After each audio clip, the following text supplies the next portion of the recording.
Good evening and thank you for joining us. Trouble is brewing in an Orleans neighborhood tonight. A Halloween house that's raised tens of thousands of dollars for CHEO is at risk of shutting down because of a bylaw complaint. The home is located on Pintail Terrace. The family spends months every year getting ready for October 1st with elaborate decorations. And CTV's Katie Griffin has the story. In there, we have the motorcycle guy. When it comes to Halloween, this is 6-year-old Jackson's favorite place to be. I help them out a lot. But this spooktacular setup, a haunted house and structure made to look like a castle, might have to be torn down. I was sad. It's a shame, but I mean, it is what it is. We've been trying to see what we can do to continue, without having to take everything apart. Every October for 26 years, the Albert family has transformed their property on Pintail Terrace into a Halloween wonderland with lineups around the block. But after a complaint in May, a bylaw investigation found several accessory structures associated with the display don't comply with the zoning bylaw and would have to be removed. I know eventually we'll have to stop because we're getting on with age and it's taking a lot. But I would like it on my own terms, not because somebody decided. It takes the family and a handful of volunteers 2 months to get it ready. I don't think it's an eyesore at all. The family collects donations and estimates it's raised $100,000 for CHEO. Many people come through saying, thank you, my son goes to CHEO on a regular basis. And I don't know if it's because I'm getting old, but it makes me choke up. We're servicing the largest patient population that we ever have before. So when you take away a community event, it really does take away the impact that we can have on the programs and services that we offer at CHEO. The area councillor committed to finding a solution. I got in touch with the mayor's office and in touch with our chief of bylaw. There seems to be a real willingness, understanding how important this is to our community, to work through this, to find a way that they can, sort of continue. The Alberts hoping for that too. That's been the most important thing that I loved. Just to see the looks on the children's faces are priceless, priceless. Katie Griffin, CTV News. Well, short weeks after losing their captain, Sens fans are suffering another massive off-season blow, one that no one saw coming. Former longtime captain and most recently Sens assistant coach Daniel Alfredsson is leaving the organization, and the gut punch for fans, he's heading to the team's arch rival, the Toronto Maple Leafs. Up with the puck, no doubt about it. He's through the hit, then he goes to the net, and he's rewarded with the pass right here, and a nice play by Ylonen. And Alfredsson puts it up. Alfredsson, whose number 11 was retired by the Sens a decade ago, captained the Sens through many bitter playoff battles with Toronto. The Hall of Famer holds numerous records with the team and was a huge fan favorite who was involved in numerous community initiatives. After the news broke to disbelief from the fans, the team confirmed it was true with a post from the owner who brought Alfie on board shortly after taking over in Ottawa. Sens owner Michael Andlauer saying while he wished he was not joining an arch rival, quote, Alfie is forever an Ottawa Senator and the door will always be open for his return. He has done so much for our organization and community, and he has my full respect. Alfredsson will become associate coach for the Leafs and join his good friend and former rival Matt Sundin in Toronto. A tough day for a lot of hockey fans here in the capital, but at least the sun was shining. Our first look at the weather forecast to Jackie. Well, tomorrow morning, we are starting off with mainly sunny skies. That's the good news for Eastern Ontario, but it is in the afternoon that it could be a different story. More cloud covers, especially parts of the valley, perhaps even north of Ottawa. We could see some active weather moving through, and that won't be until Wednesday evening into early Thursday morning. We'll get to those details in a bit. Temperature-wise, though, it's going to be another hot, muggy day in the capital. 30 degrees is the anticipated daytime high, but with those humidex values, we'll be closer to 36, 37. And I did mention the chance of showers that will likely be in the later part of our afternoon. We'll get those details for you in just a bit. Well, turning now to the latest on the storm cleanup. Those whose basements were flooded say they're frustrated and angry with not only the city but also their insurance companies as they struggle to get a hold of anyone who can tell them what to do next. CTV's Caitlin Wilson has more. Everything is gone. 51 years of memories now piled on the curb, downstairs, and in the backyard. Bill Sanziak says the record-breaking rainfall on Canada Day destroyed his basement and everything in it. And after paying insurance for 67 years, the 90-year-old says he's being told none of it is covered. My paper copy says I am covered, but over the phone said I'm not. So I don't know where I stand. I don't know what the next move is from here. Sanziak says he's been with the same agency since 1959. And while it's changed hands over the years, it's now Intact Insurance. In a statement, Intact says, while we cannot speak about specific details on customer files, what we can share is that our teams are actively working with this customer to resolve the situation. In the meantime, with no clear answer, he's left to pick up the pieces himself with the help of his son and daughter. I had almost 3 feet of water in the fridge. The laundry machine was floating like a boat. My furnace it's up to furnace, so I have to replace everything. Nearby, his neighbors are also waiting on insurance. They say a restoration company has been in, but not everyone has been that lucky. There's still a lot of people who are in a bad situation without furnace, AC, hot water, that are still waiting for a response. The Insurance Bureau of Canada says coverage depends on policy and how the water entered the home. The best advice is to reach out to your insurance provider to understand what coverage you do have. And you can also add that coverage now. It won't help you for this event, but it will protect you from future events. As for Bill, he says he's now waiting on an appraiser to survey the damage. But roughly a week after the flood, he still doesn't know where to go from here. Until then, I don't know what's happening. It's a helpless feeling. Caitlin Wilson, CTV News. And utilities are slowly coming back on at a West End apartment building ravaged by the floods, which knocked out power, water, and AC. The lights are back on at the McEwen Avenue complex, but the recovery is far from over, with dozens of residents still displaced and unable to return home. Here's CTV's Tyler Fleming. Water continues to be pumped out of the Park West apartment complex nearly a week after floodwaters knocked out the electrical system at the McEwen Avenue building, forcing most residents to evacuate. The water was so high. Carmen Contreras is staying with her daughter but returns daily to check on her unit. She says late Monday power and water came back, but the building is running on generators with intermittent elevators and still no AC. My computer was working. I live on the 11th floor. I have learned how to climb 11 floors without giving myself a heart attack. Hydro Ottawa says flooding destroyed the building's power vault, which requires a full rebuild.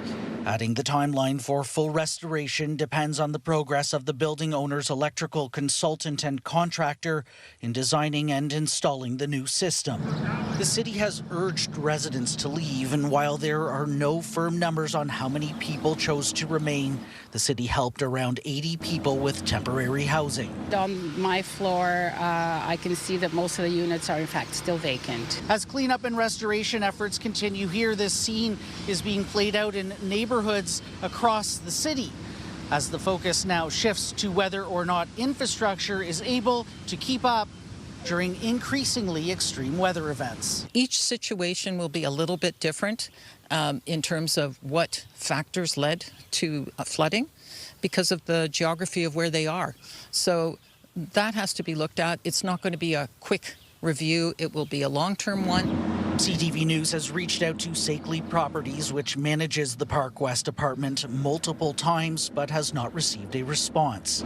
For now, Contreras plans to hold off on her return home. It's better not to overstretch the electrical grid and all of that. Tyler Fleming, CTV News. Well, police in Smiths Falls are investigating after a body was found along the Rideau River this afternoon. Officers were called to the shore of the river off of Queen Street shortly before 3 o'clock this afternoon after boaters discovered the unidentified body. Police are now working with the coroner to determine the cause of death. And Ottawa police are appealing for witnesses after an alleged hostage-taking in Canada last week. Police were called to a home on Finlayson Crescent Thursday morning after someone called to report a woman was being held hostage at knife point. Police spent 14 hours attempting to negotiate with a man inside the home before storming the house to rescue the woman. The man was shot during the arrest. Anyone who observed any suspicious activity in the area between June 29th and July 2nd is asked to contact investigators. Staffing cuts are coming to the Queensway Carleton Hospital as it looks to trim 1.1% of its workforce. 87 registered nursing positions will be slashed. The hospital says the cuts are part of a plan to ease financial pressures caused by rising costs for drugs, food supplies, and operational needs. And several people rallying outside City Hall today in support of a renoviction bylaw. Give me an A! Hey! What do we have? Acorn!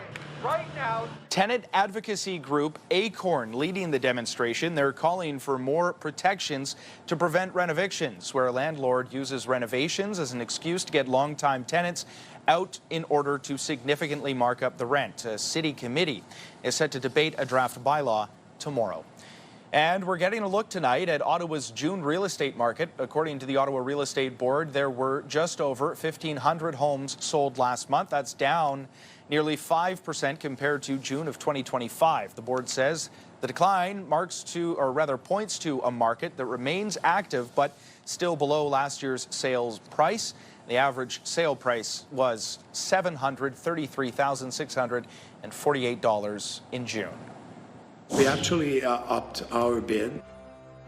Coming up, a high-profile bidding group unveils its new multi-million-dollar proposal for the Fairmont Château Montebello. Here's a live look through our Centennial Glass Skycam. It is 22 degrees. The fate of the Fairmont Chateau Montebello could be decided this week, and tonight we're getting a look at a new offer from a high-profile local group looking to buy the property. They've upped their bids and are unveiling their proposal to revamp the iconic resort. Here's CTV's Peter Sperling.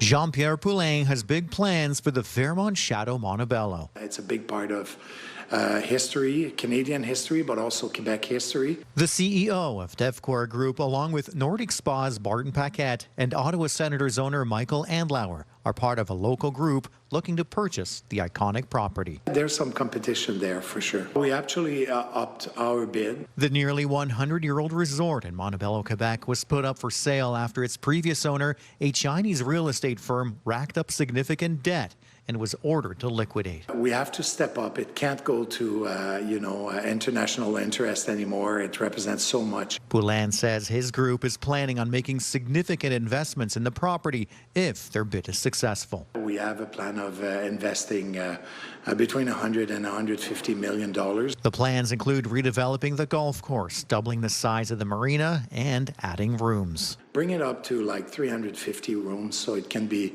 a significant convention center. Many visitors say they'd like to see local ownership. I definitely think it'd be nicer if somebody local was an owner over someone like a foreign affiliate or something. I think like a local, people know the history. I think someone local. The Chateau Montebello is a draw for local tourism and boost to businesses in the area. Our business depends on mainly on the chateau, the people who come from the chateau. I own a business in Montebello, so I hope it stays local. But I think it would be a benefit if anyone would buy it, so it would stay up and running. Poulain says many are behind him and his team, including the Gatineau mayor. The successful bidder is set to be selected on Friday. It's quite exciting, and we believe our team has a good chance. Peter Sperling, CTV News. And a beautiful time of the year to be checking out some resorts in our area as well. Summer in full swing. Another look at the weather forecast to Jackie.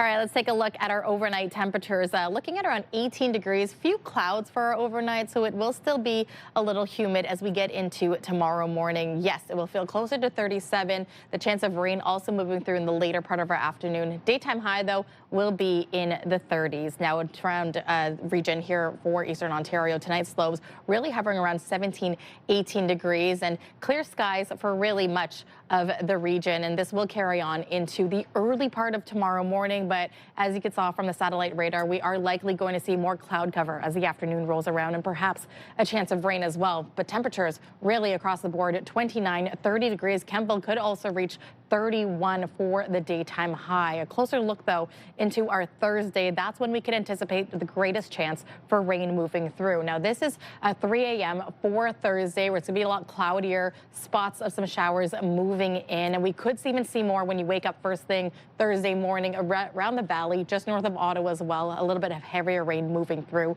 It will be after noon as well as 1 p.m. to 3 p.m. that we are going to see a strong weather system that could bring between 5 to 10 millimeters of rain into the region. But again, by 5 p.m., this should clear out. We are anticipating the clouds to linger into our Friday, and even the chance of rain could linger into our Friday as well. But the daytime highs really will be averaging about 27 degrees as we head into the weekend.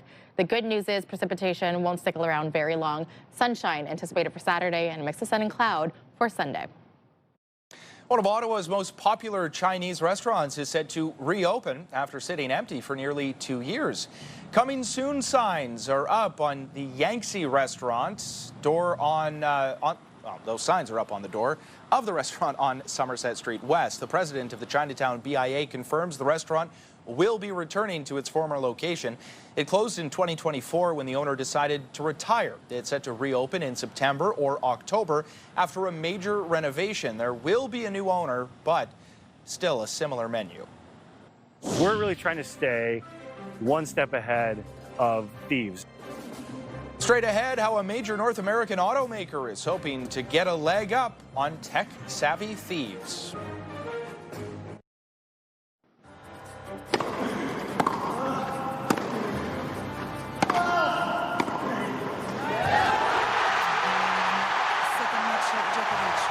A big match on center court at Wimbledon, and a long one. Canadian Felix Auger-Aliassime taking on Novak Djokovic in a quarterfinal that went the distance. 5 sets over 5 hours. 3 tiebreakers, the longest match of the tournament, but Auger-Aliassime unfortunately would come up just short in the final tiebreak. Well, a major North American automaker is showing off its new methods it hopes will make a dent in a tactic used by tech-savvy thieves. As CTV's John Woodward reports, hundreds of millions of dollars in stolen cars are at stake. It locks that down. This is an early look at a next-generation car security system. CTV News, among several media outlets, invited to Ford's assembly plant in Oakville to check out a car manufacturer's answer to some $900 million worth of stolen cars across the country last year. It's an arms race. Yeah, absolutely. Yes. So we're really trying to stay one step ahead of thieves. I was invited in part because of a W5 story 2 years ago that demonstrated one theft method, cloning a key with a device we ordered online. It worked on a Ford Escape in the CTV fleet, demonstrating what Peel Police's Greg O'Connor says officers see too much. We do see the cloning of the keys is the primary theft method. Since that story, the device manufacturer has restricted its software. Thefts have dropped from their peak thanks to several other measures. Ford says it's come a long way too. The company's group product manager, Ian Grotenice, took us through their system being rolled out on several newer models, where an app on your phone gives you a new way to lock people out of your car. If they start inhibit, can kind of proactively lock down your vehicle so that a thief can't drive it with or without a key. Once in that start inhibit mode, the car won't turn on for anyone. I don't know the passcode, so I'm not going anywhere. Exactly. Yep. But if you have the app, the phone can give you a code, just like how many people log into their bank. Okay, it's unblocked. Let's give it a shot. There we go. Other manufacturers are also rolling out new security. Ford touts start inhibit as a game changer for the most common tactic. How does this change what I was able to do? When vehicle start inhibit is on, that clone key is not going to work on that vehicle. Detective Sergeant O'Connor says it's a step in the right direction, but There's a will, there's a way, and I think there's always going to be an attempt to continue doing these things. it's an arms race, and you never know what the thieves will come up with next. John Woodward, CTV News. Well, a dirty filter is a common problem for window and central ACs. It restricts the airflow, which reduces the AC's ability to cool the room. Still ahead, CTV's Pat Foran will share tips on how to keep your AC unit running smooth over the course of the summer. Get the latest live local breaking news. Sign up now for our morning and evening CTV News Ottawa newsletter. The best local content from CTV News, Your Morning Ottawa, and News Talk 580 CFRA. Get it all in one place. Sign up now at ctvnewsottawa.ca. The CTV News Ottawa newsletter is brought to you in part by CAA Business.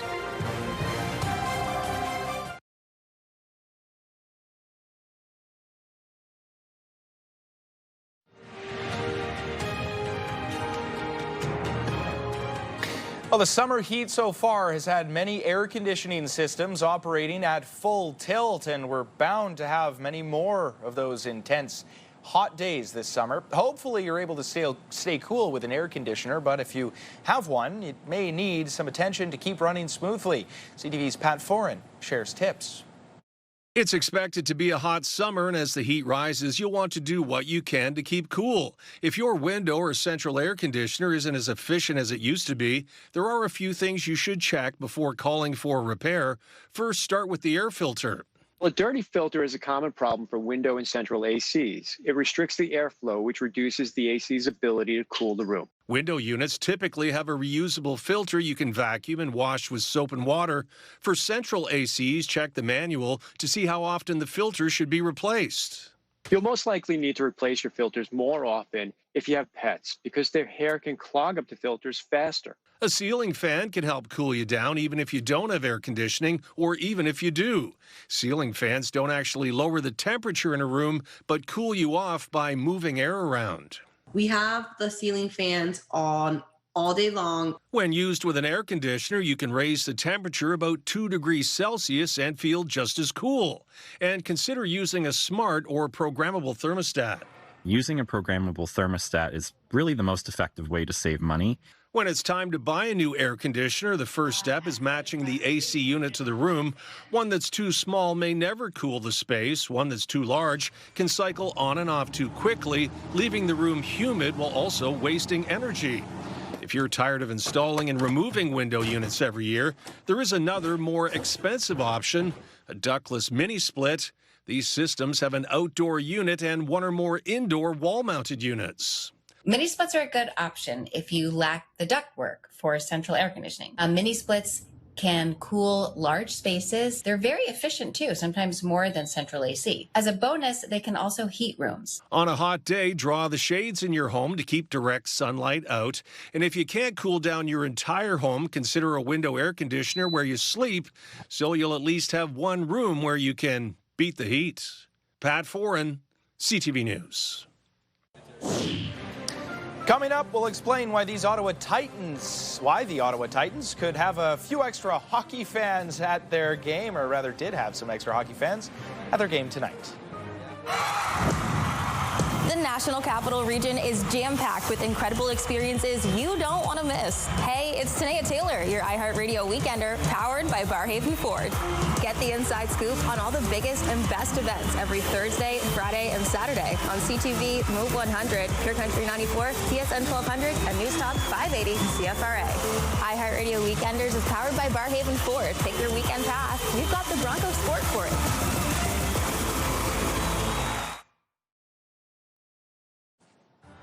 A live look through our Centennial Glass Skycam. It is 22 degrees out there, a sure sign that we are in summer. Back to Jackie.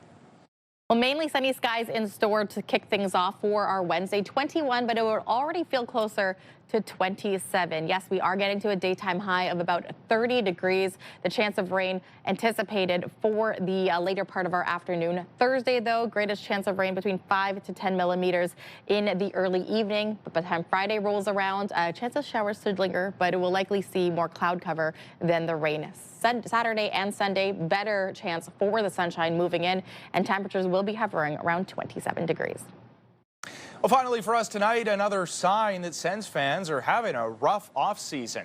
At the Ottawa Baseball Stadium, the team is hosting Forget Brady Day. Fans, they got the chance to exchange their Tkachuk jerseys for an A.J. Wright jersey. The Titans were hosting the New Jersey Jackals. They came away with a 10-6 win. A lot of people trading in those Tkachuk jerseys, as you see there, for those A.J. Wright jerseys of fellow number 7. This one playing for the Ottawa Titans. Good night, everybody. Thanks for watching.